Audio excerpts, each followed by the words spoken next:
Imagine a man who did not leave his small stone room for 35 years, yet managed to bring the most powerful empires on earth to their knees. He didn't lead a massive army, he didn't wear a crown, and he didn't command a vast treasury.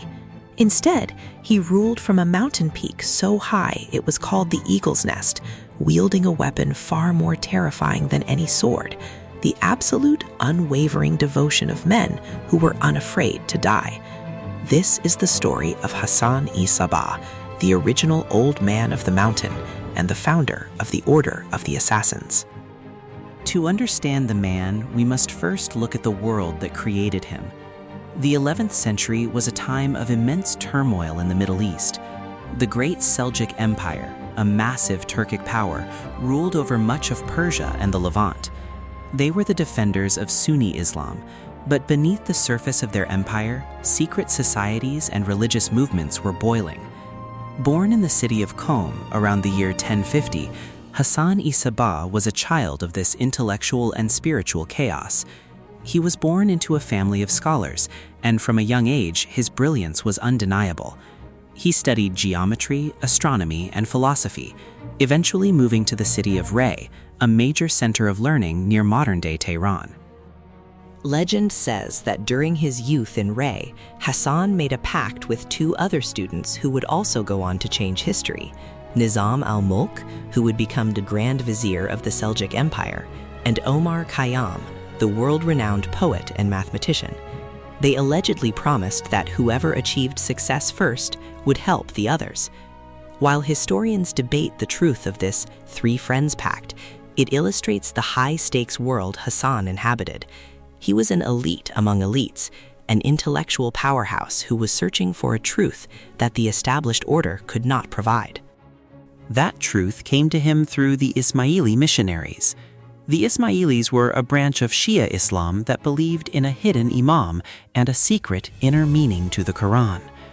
Hassan was initially resistant, but after a severe illness that nearly took his life, he underwent a spiritual transformation. He realized that life was fleeting and that he needed to find the true path before it was too late. He took an oath of allegiance to the Fatimid Caliphate in Cairo, the center of Ismaili power at the time, and began his journey as a revolutionary. Hassan spent years traveling. He went to Egypt to study at the House of Wisdom in Cairo, but what he found there disappointed him. The Fatimid court was drowning in corruption and internal power struggles. He saw that the leadership was failing and that a succession crisis was looming. When the caliph died, Hassan supported the eldest son, Nizar, who was eventually passed over and killed in a coup. This was the birth of the Nizari Ismailis. Hassan fled Egypt, realizing that if his faith were to survive, it could not rely on distant caliphs and gilded palaces. It needed a fortress. It needed a base of operations that no empire could reach. Hassan returned to Persia, but he didn't return as a scholar. He returned as a ghost. He traveled in disguise through the rugged Alborz mountains, preaching his message to the local villagers and mountain tribes. He wasn't looking for a city to conquer. He was looking for a sanctuary. He found it in the fortress of Alamut. Perched atop a sheer rock cliff 6,000 feet above sea level, Alamut was considered impregnable. It was owned by a local governor loyal to the Seljuks, but Hassan didn't take the castle by force. He took it through infiltration. Over many months, Hassan sent his followers into the castle one by one. They worked for the governor, they befriended the guards, and they slowly converted the garrison to Hassan's cause. One day in 1090, Hassan himself entered the castle in disguise. By the time the governor realized what had happened, it was too late. Every man in the fortress answered to Hassan. In a final act of calculated grace, Hassan allowed the governor to leave peacefully and even paid him 3,000 gold dinars for the property. Without shedding a single drop of blood, the Lord of Alamut had arrived. From this moment on, Hassan-i Sabbah changed the rules of warfare forever. He knew he could never defeat the Seljuk Empire in a conventional battle. They had tens of thousands of armored cavalry. He had a few hundred mountain dwellers. So he turned to asymmetrical warfare. He created the Fidai, the devoted ones.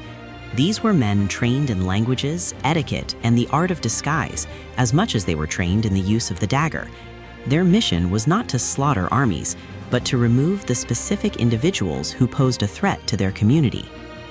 The world began to know them as the Hashashin, while later legends, popularized by Marco Polo, claimed they were drugged with hashish and promised a garden of paradise filled with wine and women. The reality was much more psychological. These men weren't drugged, they were radicalized by a brilliant strategist.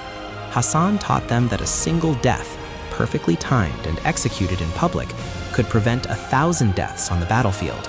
They were the ultimate deterrent. The first major strike changed history. Hassan's old supposed friend, Nizam al-Mulk, the most powerful man in the Seljuk Empire, was traveling in a litter when a man dressed as a Sufi mystic approached him.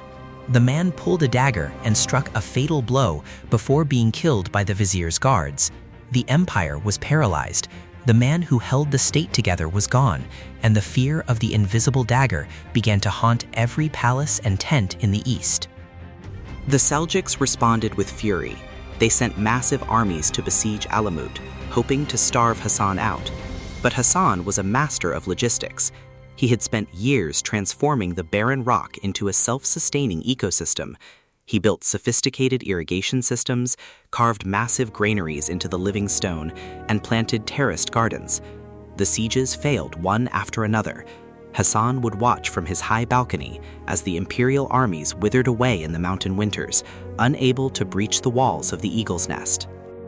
Hassan's life within Alamut was one of extreme asceticism. He was not a king living in luxury. He was a monk commander.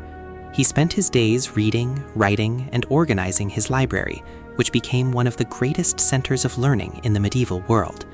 He was so devoted to his own strict moral code that he famously executed both of his own sons, one for murder and the other for drinking wine. He wanted to prove that no one, not even his own blood, was above the law of the community. Under his leadership, the order expanded. They captured dozens of other fortresses throughout Persia and Syria, creating a state without borders. It was a network of mountain strongholds that operated like a single organism. When the Crusaders arrived in the Holy Land, they too encountered the followers of the Old Man of the Mountain. The name assassin entered the European lexicon, synonymous with shadow, mystery, and lethal precision. As Hassan grew old, he never wavered. He remained in his room, directing his agents across thousands of miles. He had created a system so resilient that it survived for over a century after his death. He died peacefully in his bed in 1124, leaving behind a legacy that is still shrouded in myth and fear. To some, he was a terrorist and a heretic. To others, he was a visionary who protected a persecuted minority from annihilation through sheer intellectual and strategic brilliance. The library of Alamut was eventually burned by the Mongols, and much of Hassan's own writings were lost to time. Most of what we know comes from the accounts of his enemies, who painted him as a dark sorcerer. But look past the legends of the secret garden and the drug-induced killers, and you see a man who understood the power of belief and the leverage of fear. He proved that a small group of people, if they are sufficiently disciplined and unafraid of death, can change the course of empires. The story of the first assassin is not just about a man in a fortress. It is a story about the power of the mind over the sword.